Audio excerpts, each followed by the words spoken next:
So they got all these domestic rabbits, a lot of the people did, and started raising them, and pretty soon the price of the feed cost more than they were getting out of the rabbits, so they just turned them loose.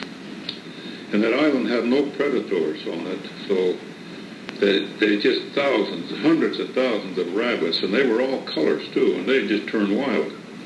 They burrowed in the ground, that's where they lived. I went up there with Horace, and we had a long flashlight, 5-cell flashlight. We thought we'd hunt at night, but we changed our mind.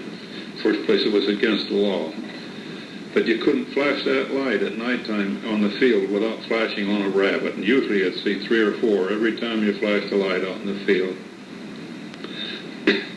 Well, you couldn't get off of that island if you hunted at nighttime and they heard you. Why, you couldn't get off the island. The game warden, he'd just go down to the boat landing and wait for you to come catch the boat.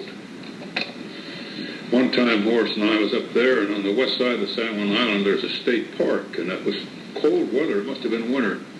There was no snow, but I remember it was cold, and we built a fire in a place there. And I had a couple rabbits that needed to be cleaned, so I went down to the salt water. There was no fresh water around. I went down to the beach. There was a rocky beach, and I cut them rabbits open, you know, and I'd been told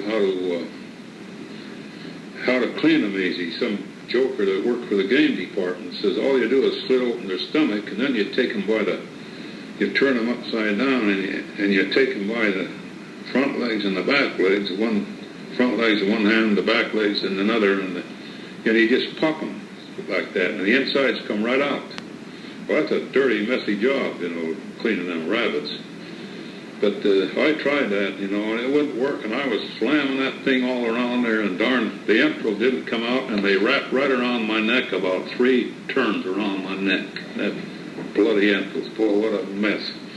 Nothing to wash with but that cold salt water, and oh boy, that was quite a miserable trip that time. But we went up there afterward too, and we always got rabbits, and it was great fun shooting them rabbits. But it got so I didn't eat them anymore. It didn't taste good. It reminded me of a cat. But we stayed at a hotel. It was wintertime once, and Neil was along, and Claire and Eric was along, and I guess Stanley. So we went to a hotel in town. It was an old building. And boy, talk about a crummy place. And there were a lot of black people get rooms there too. Black people, they went for them rabbits. Well, as I said on the other side of the tape, that there's a real crummy hotel, and this little room, and Neil and I got, the only hardware on the door was the hinges. And there was no lock or anything, and just a big hole in the door where a lock had used to have been. And the door wouldn't even stay closed. It was opened about 4 inches all night long, and there the other rooms were full of all kinds of people, a lot of black people up there. That was kind of uncomfortable in there, especially the bed. It was way down in the middle, crummy thing. Boy. One interesting thing that happened here in Seattle was a time several years ago, was a big ship coming down the river.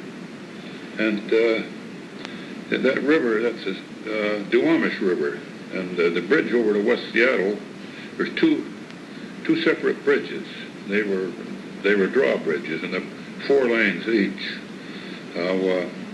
Both of the spans were up in the up position, and this big ship come down there, and it rammed the westbound bridge, the lower part of the bridge, that is the counterbalance, the base, and it wrecked the bridge.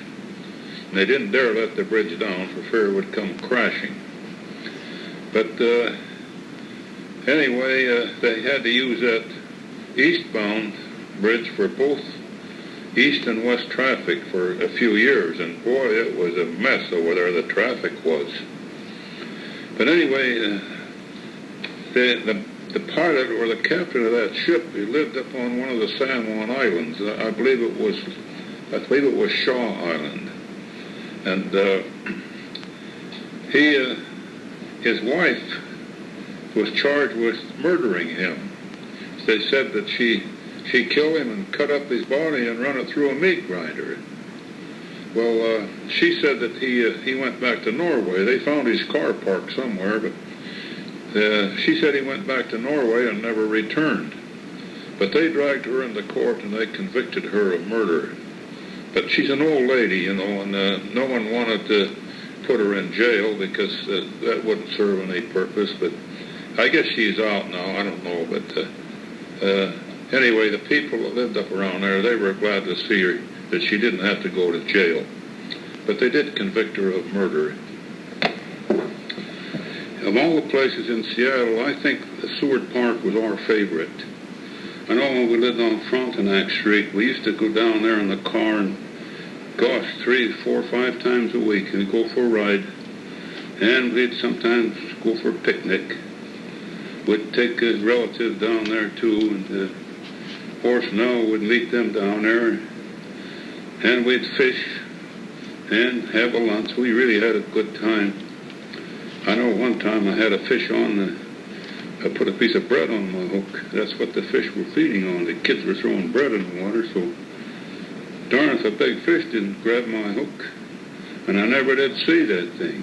And I had it on for quite a while. Finally, I tried to force it in, but it went straight out in the lake and broke the leader. But we sure had a good time. I've caught fish down there before, since, around there. I'd time flies and go down there and try them out. I never had any great luck, but I did see a great big fish one time. I had my boots on, I was standing out there fishing, wading in the water up to my knees, and here a great big fish come swimming in there and swam right around me and went back out again. I was trying to get my hook in front of his nose, but I was afraid of scaring him. But we sure had a good time down there. I had a friend here who remembers the lake before they put the locks in. And at that time, the lake was higher, I think about 16 feet or so. And the lake drained south. Instead of going through Lake Union like it does now, the lake drained south, not far from where the Cedar River comes in. But they call that river the Black River. And that wandered down through that flat country out to Duwamish there, and it emptied into the Duwamish River. And that's where they got their big sewage plant down there now. This friend of mine said he remembered one time when they put a herd of elk on Seward Park, and they put a 7-foot fence in front of it so they couldn't get out. But he says they jumped the fence. So I guess it was pretty wild country around here about the time they put them locks in. Seward is still a pretty wild place up on the top up there. Gee, they got some great big fir trees up there. Great big things. They're about 8 foot in diameter at the base. And a lot of birds up there that I never see anywhere else. I guess the birds that need the wilderness to survive. I feed the birds here at home at the house. I just made a bird feeder. It's a pretty good sized one. And about 10 birds can feed at once. That is the smaller birds. It's sure interesting to stand by my back door and watch them. I guess I've told you this before, but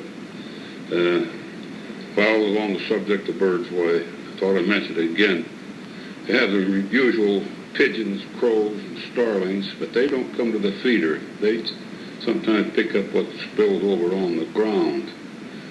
They've made a little smaller feeder and put sunflower seeds in it, and that's what the chickadees eat. I don't know how them little things can open them up, but they sure can. And there's a lot of finches, too. Sometimes I think I got 2 kinds of finches. And I thought that the female finch was just another sparrow, but now I see in a book where that showed that the male and the female together, so now I can tell them from the sparrows. The sparrow's feathers are ruffled up more, and the female finch has a smooth coat. There's juncos, they're easy to tell. Sure interesting to watch them. I remember when I was a kid in Utah, I used to see them goldfinch. They're all yellow. Boy, they're beautiful things. And I call them wild canaries, you know, and I tried to catch them, but I never could. But they were sure pretty things. I was associated with the Boy Scouts for a good many years, probably 15 years at least. And I think the last 10 of those years I never had a boy in the Scouts. But you sure get an education working with boys. I remember lots of things that I'd done with the Scouts, that is, I'd done with the Scouts. Go overnight camping and hiking, and I had a good time, a real good time. A lot of things stand out I can remember more than others. I remember an overnight, or rather 2 nights I guess it was, on a hike to Spectacle Lake.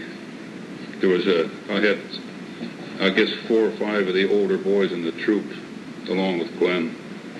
I remember that hike. It was a tough hike. It took 2 days to get to Spectacle Lake, and fishing was no good. So we went on down to past Pete Lake to Cooper Lake and stayed there, and then we went across the lake on a raft and headed for Cooper Pass. This was all wilderness. There's no trails most this way.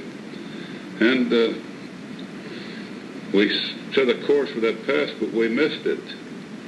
And we hit the trail to Thorpe Mountain. And we went up that trail. We knew we were going the wrong way, but we didn't. We wanted to get up there so we could look out and see these mountain peaks in the distance. Then we could put ourselves on the map. That way we could set a course for where the trail was. And that's what we done. Boy, it took a long time, and we was up high. But we set a course for the trail, and we went right down that way, and we hit the trail. These old trails were hard to follow. They were made around about 1920 or so, and the old blazes on the trees were 2 and 3 feet across instead of 6 inches. But when we got out of that hike, boy, we was glad to get out. And I remember one of the boys, he was crying. He was so happy to get out. We had blisters. I had blisters the size of 50-cent pieces on the bottom of my feet. I went up there again with Neil later on, the same hike, and we went higher up. We went to Glacier Lake up there. We thought maybe we could get some good fishing. But the lake was just as clear as could be, and we could see all over the bottom, but couldn't see a single fish. So we went on down Spectacle Lake and on down to Pete Lake. And I tell you, I was tired. I was so tired I couldn't eat. I couldn't sleep. I found out then that I had never really been tired in all my life. But we went the same direction, and we never had any problems. We caught a few fish in a little creek up there that empties into one of them big lakes. Caches Lake it is. Yeah, that's what, Caches Lake. We caught a few fish in a little creek there. We went up there later on, that little creek with Ray. He took us up there. We hiked up there, and coming back, Ray thumbed a ride on a boat. And the guy gave us a ride in his boat clear down the lake. Boy, that saved us a lot of hiking. And another hike, too, up through on the Stevens Pass side of the mountains there. We hiked on through to the Snoqualmie Pass side. That was quite a long hike. We were 2 nights on the way. That was a real nice trip there. I remember a lot of those trips we were on with the Scouts, with the whole troop. I usually went with them on an overnight, and I was not the scoutmaster, but I didn't want that job. I could have had it any time. But I remember lots of those things, and a lot of them boys. I remember one of the boys that could speak 5 languages. He was quite a guy. At the time I was associated with the Scouts, why the scout leaders tried to make you believe that the only good boys were Scouts, you know. But I remember a kid that dropped out of the Scouts. He was a real good kid. I don't think that his mother ever had any problem with him. And I think a lot of kids, I think most kids who don't go in the Scouts are good kids too. I've changed my way of thinking years ago. I I remember one boy whose father had died. He wasn't a very old man either. This boy, he was only about 12, and he had a paper route. They talked him into going with the Scouts on an overnight trip. And I wasn't there that night when they were camped out. They were way over east of the mountains there up the Cleelum River. But the scoutmaster said that that boy was crying in the middle of the night, and he went over and talked to him, and the boy says that he was worried about his mother being home alone. Imagine that. Kid 12 years old, he was worried about someone getting his route done and taking care of his mother. I remember one time at a camporee, there was a big bunch of us up the Cedar River there at a camp, and golly, there must have been 200 or so kids there. And the scout leaders in the evening, they had made a big fire, and we sat on the bank in a kind of a quarter circle facing this place where the fire was. And these scout leaders, these are the uniformed men, the paid leaders. They tried to lead the boys in songs, and they had only Boy Scout songs. And the kids wouldn't sing. Very few of them would sing at all. And I suggested to the kid alongside of me to have him sing Davy Crockett.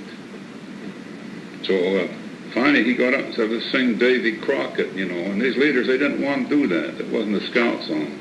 But finally he let them in Davy Crockett. And boy, I think you could have heard them clear down the Renton. They sang so loud. I'll never forget the gold mine. There's an old gold mine that was shut down. It was on the trail to Spectacle Lake. And my golly, they had a big old plant there where they could recover the gold from the ore. And there was a mine opening. And it had water in it. You couldn't get in it, but you could see these chunks of fool's gold in there, pyrites, big as eggs, sticking in the wall. It looked like gold. And there was a cabin there, too. It was a pretty good cabin. I think we didn't stay in that cabin. But the creek was high, and we had a hard time crossing the creek there. We had to cross the creek and with our packs. We finally got a tree across the creek and got over that way. But that old gold mine, that was quite a place. And on that same trail, too, there was an old Model T Ford truck. They'd had a road from the big lake up to that mine. They'd had a little road at one time. And that truck had been stripped there, and it was sitting there with the head was off of it, and the valves were sticking up, and the frame was there, and the rear end and things. But that would look funny to see that old truck away in there from nowhere. It was about 6 miles from the end of the road. One weekend spent with the Boy Scouts was at a tree farm out south here. They're out south and east of Kent. A man who was associated with a troop in the Mount Baker district, he had a boy in the Scouts too. He owned 28 acres out there. And we worked on a big weekend deal for several scout troops. We must have had 300 or 400 boys there over the weekend. We never stayed overnight.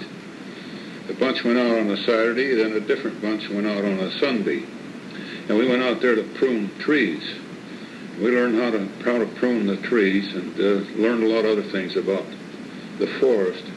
They had the forester there to talk to the boys and a couple of forestry students from the university, and they had the president of the Keep Washington Green Association. He was there. He is a landowner also. He was a forester, and he also owned timberlands. And Dave Weyerhaeuser, he's the brother of the famous George Weyerhaeuser. He came down from the Yukon. He flew his own plane down to be with the boys, to talk to them. He was there on a Sunday only. And we were waiting for our turn to be with the boys, and I walked with Dave Weyerhaeuser and talked to him. It was about an hour. We walked around through the woods. He's a real nice man. He's a tall, thin man, homely man, like Abe Lincoln. He was a real good man, and he made excuses for being dressed up. He says his woods clothes was in the Yukon. I guess he's the most prominent person I've ever met. Not that he was so prominent, but his family is prominent. George Weyerhaeuser, the one who was kidnapped at one time when he was a boy. And George is chairman of the board for many big corporations like the Boeing Company and his own Weyerhaeuser Company. Anyway, this one thing I learned here, I was walking through the woods there with this man who was the president of the Keep Washington Green Association, and we come to a tree that had a whole lot of cones on it, a whole big bunch of cones. It was a fir tree. And he says, look at that crop of cones, he says. It must be a desperation crop. And so he explained to me that when a tree is beginning to die, it gives up a big crop of cones to continue the species. And we went over and looked at the tree, and he examined it. He says, yeah, that's right. He says, the tree is dying. So that's something I learned from being associated with the Scouts. The man that owned this tree farm, he was also a test pilot for Boeing. And this was about 1958, 59, along in there. And he gave an airplane ride for some boys who done the best job as a prize. That was pretty nice. Now, I don't want to forget the cabin. Of course, I could never forget the cabin. I guess Mom and I went up there most weekends for 20, 25 years. And we always enjoyed it. In fact, about the middle of the week, we used to get homesick for the place. But we'd come home on a Sunday afternoon, late in the afternoon, we'd be dead tired. And I think maybe it's because there was so much vegetation up there. You're just hemmed in. It's like a jungle.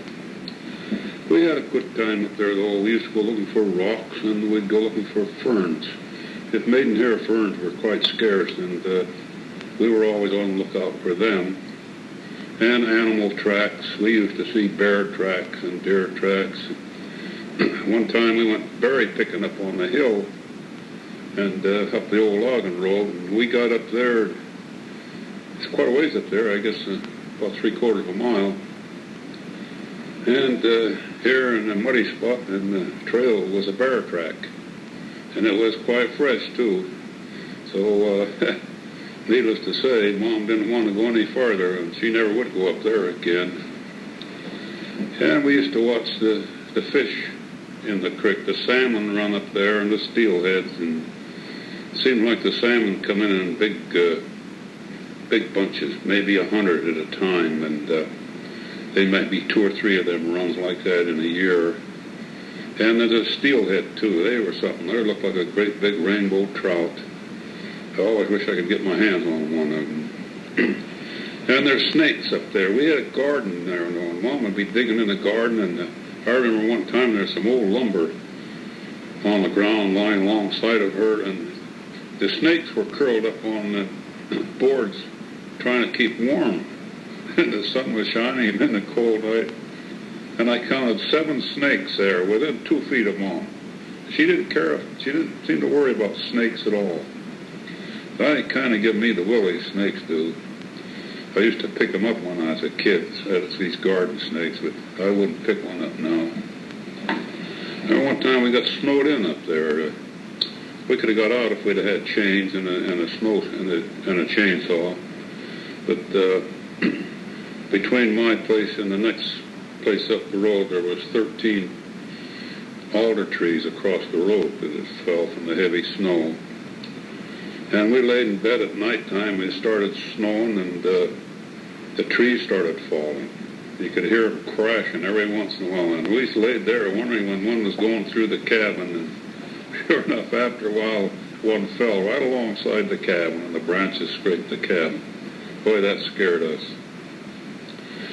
Another time we went up there, and we couldn't go in on our own side of the creek. We had to come in from the other side, and we'd had a long, cold spell. In Seattle that day, the warmest it got was 11 degrees. Can you imagine how cold it must have been up there? We had to walk a good half a mile to get a place opposite our cabin, across the creek, from the cabin. And I had a plank across the creek. Well, it was covered with snow. The snow was deep, you know, it was about 18 inches in Seattle. It kept snowing every day in Seattle. It just kept piling up. And, you know, when the roads were open a little bit for cars, we went up there. We got most of the way in on the fire road before we had to walk. And it was real icy everywhere. We had a very hard time to get the rest of the way. And when we come to the creek there, across the creek from the cabin, well, I told Mom, I said, you stay here. I'll go find some more planks. I'll get on the other side. I had a pile of wide planks. They were 2 of 14s. That was the kind that was across the creek at the time.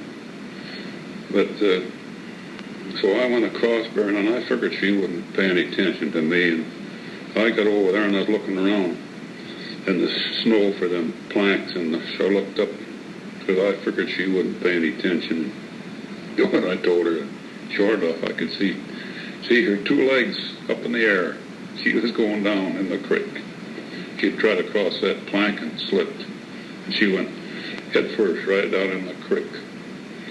And boy, that was cold, that water. I just run and jumped in right alongside of her, and the water was up to my hips.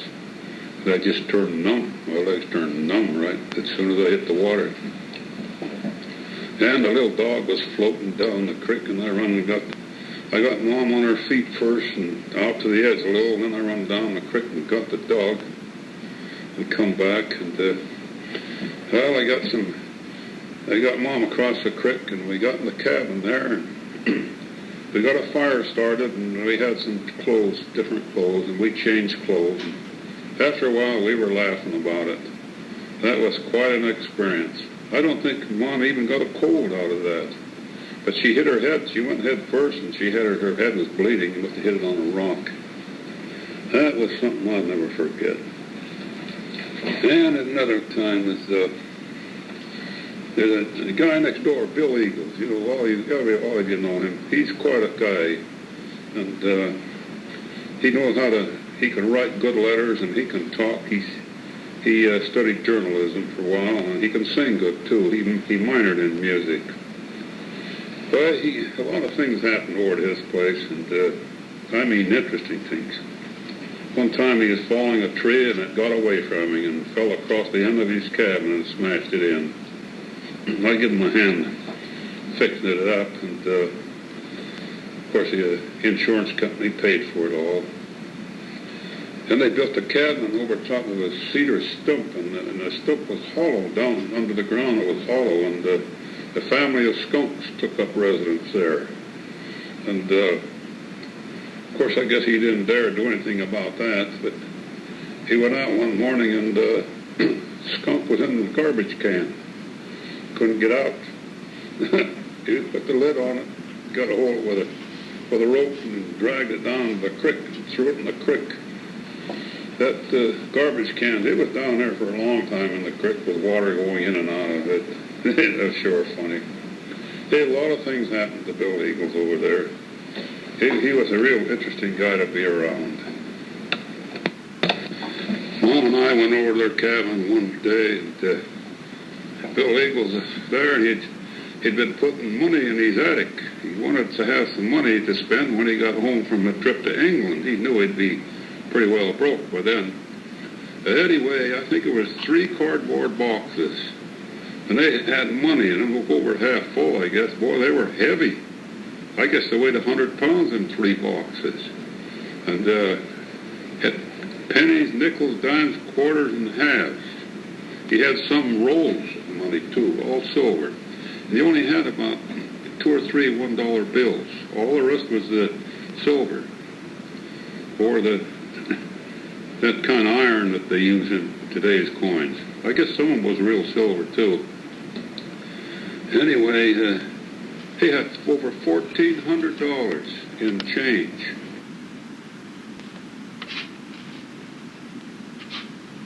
I'm ahead like Scrooge did, Uncle Scrooge, you know, in his money bin.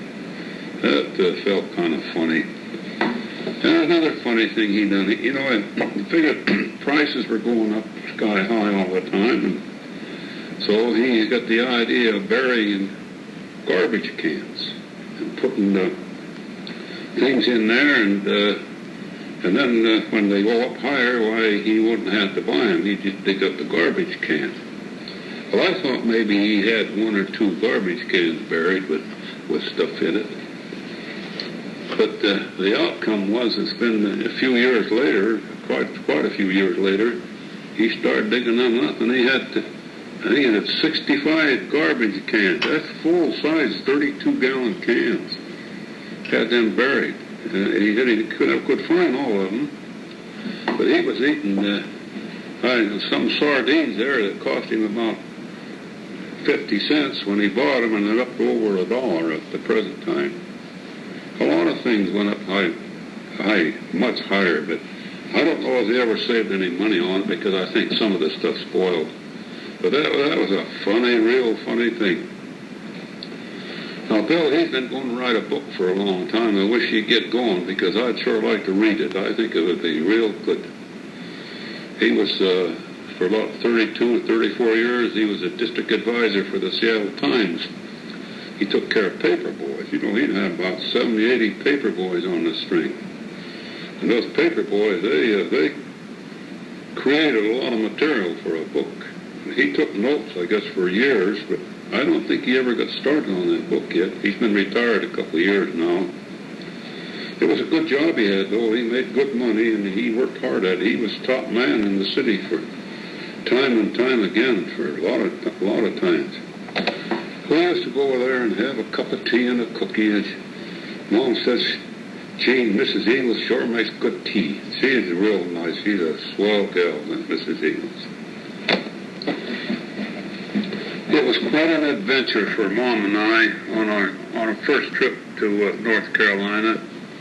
We bummed a ride on that 737 that Piedmont bought. That was the Piedmont delivered the 5th and 6th jet plane, 737s, that week that Mom and I went. And now they have 130 jet planes. That's quite a difference. On that flight was, Carol was along, and there was a president of the airlines, Mr. Davis, and two of the vice presidents. Mr. Davis was the president. He's a Abraham Lincoln type guy, a real nice man. He sat down with Mom and I, told us how they depended on Carol a lot. He said they had to lean on him pretty hard. That made us feel quite proud. Anyway, on that first trip, it was a real adventure. You know, Mom and I had never been any place of any consequence. But we sure enjoyed it. We went up into the Blue Ridge Mountains. It's really beautiful up there. And different places. We went to the Haynes Knitting Mill and watched them knit women's stockings. That was quite an adventure in itself. We went to the cigarette factory. And we went on picnics. We had a good time. And on the way home, we got a flight from Winston-Salem to Cincinnati. And then we took the bus from there to Milwaukee. And from Milwaukee, we caught the train. And we took the Great Northern. That went that northern route up past the glacier. That was a nice trip, a real nice trip. The seats we had they reclined a lot when you wanted to rest, but after we got home, we found out we were dead tired. We really didn't sleep on that train. We was on the train 2 nights, 2 days. And we went to while we were there, we made a second trip. Many years later, a second trip. Let's see, it was the year Mom got sick, 1978. We were there in October, and Arlene drove us up to Colonial Williamsburg. Boy, that's a real nice place. I wish all of my kids could see it. We had the old colonial government there. When the British governed the country, that's where the headquarters and the capitals were. On the way back, we went to a place called Lightfoot. It's the name of a town, I guess, and there's this big great big place where they sell merchandise, and they call it the world's largest garage sale. Well, it reminds you of a big garage sale, all right, except everything is new, and the prices are much cheaper there. It's such a popular place that they have buses go from cities and distance, even Chicago and Atlanta and them places. They go a long ways, and they go in there once a week, twice a week with busloads of people just to that one place. That would be a pretty good trip for a person to take. Went to Wake Forest University is in Winston-Salem. I think the property there was given to Wake Forest University by R.J. Reynolds, the man that started the big tobacco company. His big home was given to the state. I think it was a state. It's called, let's see, I forget the name they call it, Ronaldo. Big home. We were in it. I've been in it 2 or 3 times. And it's a great big thing. It has an indoor swimming pool and has a bowling alley in it. And a lot of old antique furniture. It's a really nice place to visit. And there's a walking trail, a jogging trail there. Arlene and I walked on it a lot. That was the last time I was there. Arlene and I walked on it. And that trip we went over to, after we got back from up in Virginia, we went over to the Vanderbilt, the old Vanderbilt estate, and that place over west of Winston-Salem. It's over there close to the Tennessee line. It's in the mountains. That big home was called Vanderbilt. That's the name of the home. And Biltmore. Biltmore was the name of that estate. And they built that in 1890 to 1896. It took 6 years to build it. And it was built on 125,000 acres. Can you imagine how wealthy those people must have been? That big home had 272 rooms. And they were some great big rooms, too. They had one room there with a big dining room table. I guess it would seat 50, 60 people. The walls are lined with leather. Very expensive stuff in them days. And I imagine it wouldn't be able to replace it today. That place was heated by big fireplaces. They were great big walk-in type. You could put an 8-foot log in them, and you could walk right into the fireplace. They were that big, and there were 72 of them in that building. They had big greenhouses there, great big things. They all beautiful flowers all over. They had a lake there. They called it Bass Lake. I imagine they created that special for bass fishing. That was really something, that place. But, you know, I took pictures of it, and the pictures of Mom that I took on this trip, I could see that she was sick. You didn't know it when you're with her day to day, but when I look back at them pictures, I can see that she was sick. We didn't know it at the time, but I imagine she didn't feel good. I know she had a hard time to enjoy food. That's a good indication of cancer when you don't like your food. Nothing seems to taste right anymore.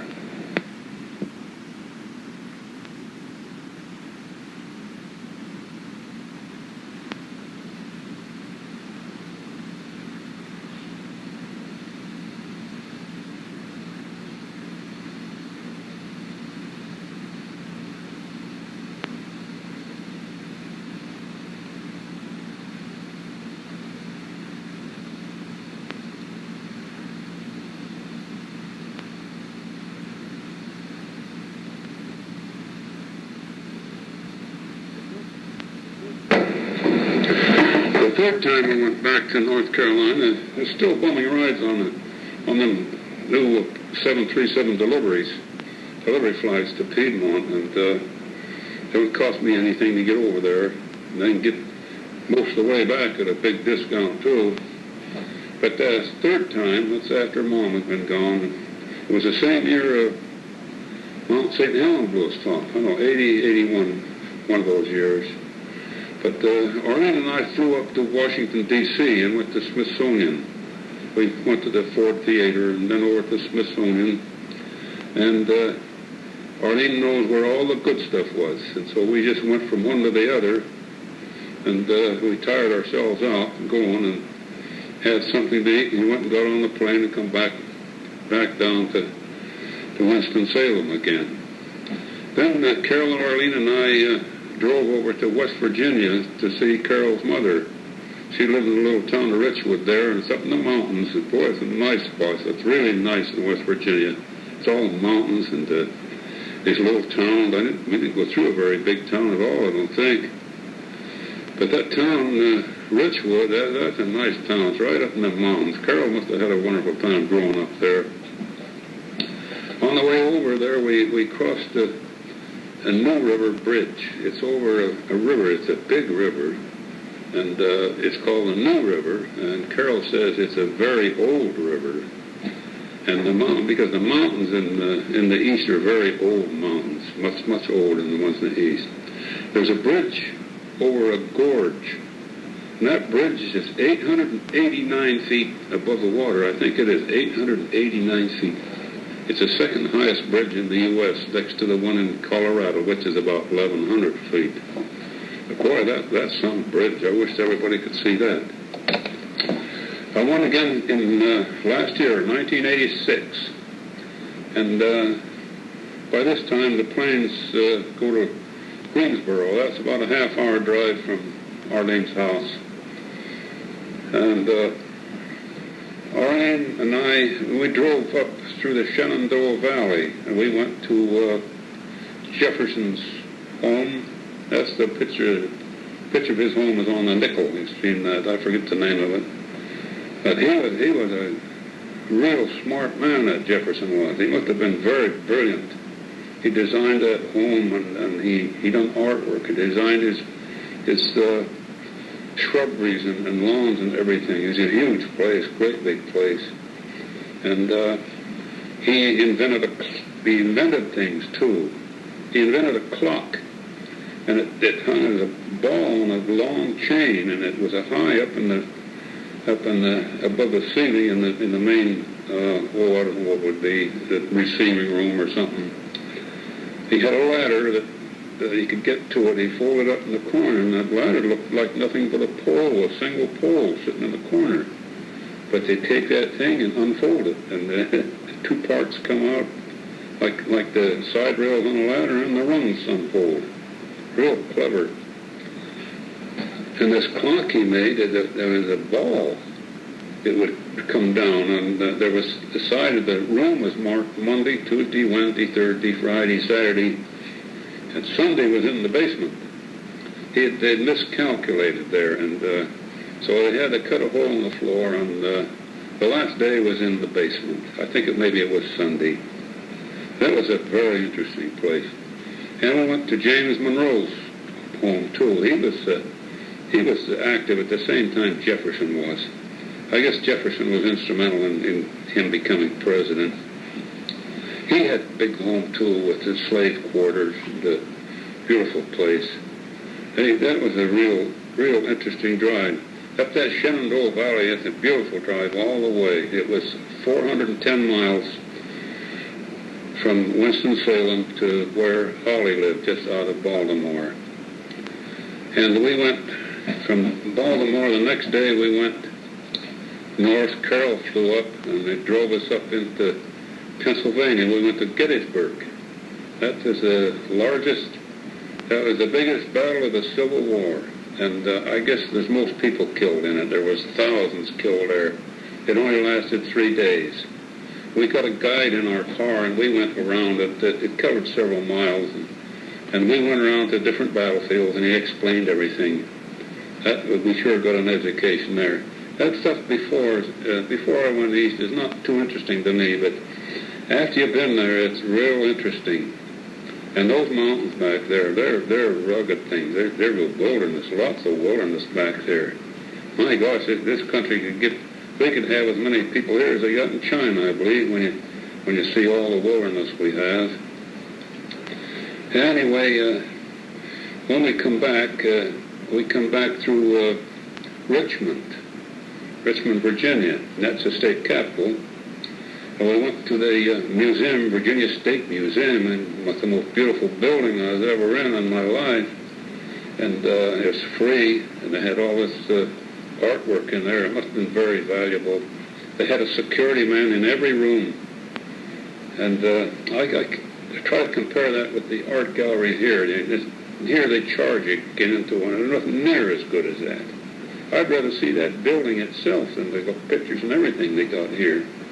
But they are building a new gallery downtown, the Seattle Art Museum is, and it might be a different story. Anyway, we seen the statues there of Stonewall Jackson and Robert E. Lee.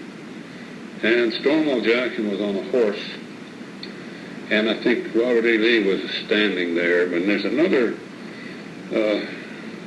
statue or something to someone named Bojangles, and I don't know who that is, but it sounded like it might have been a black man. Maybe he was a musician or something. And I went to the cigarette factory again, and believe me, things has changed since the time Mom and I first went, until I went this year ago. And boy, them cigarettes, they got a machine there. They make them cigarettes and put them in packages so fast you can't even see them. The only thing you can see is the cartons. You see these cigarettes coming in three lanes, three troughs of them. They come overhead, and they're shaken all the time. That's to keep them straight, I guess. And they come into this machine. There's 7 cigarettes on one side, 7 on one side, 7 on the other, and 6 on the top. That makes 20 cigarettes. It's put in them packages, and they're put in cartons. And boy, that's the only thing you see is the cartons. And the lady guide says that they had 100 machines on that floor, and that they paid $6 million every day in federal taxes. Can you imagine that? I imagine this government is not too fond of getting rid of the cigarette industry, even though they're talking about it all the time. Well, today's the 8th of March, 1987, and it'll soon be 8 years since Mom died. It's been awful hard getting along without her, and for the first year or so, I didn't think I was going to survive. But time heals, you know, and friends too. I can't forget the friends. They're a big help. Claire and Eric, Stanley. And then there's Ida and Clara Hill and Hazel. If I don't know, Clara was a big help to me for 3 or 4 years there, especially the first year, first and second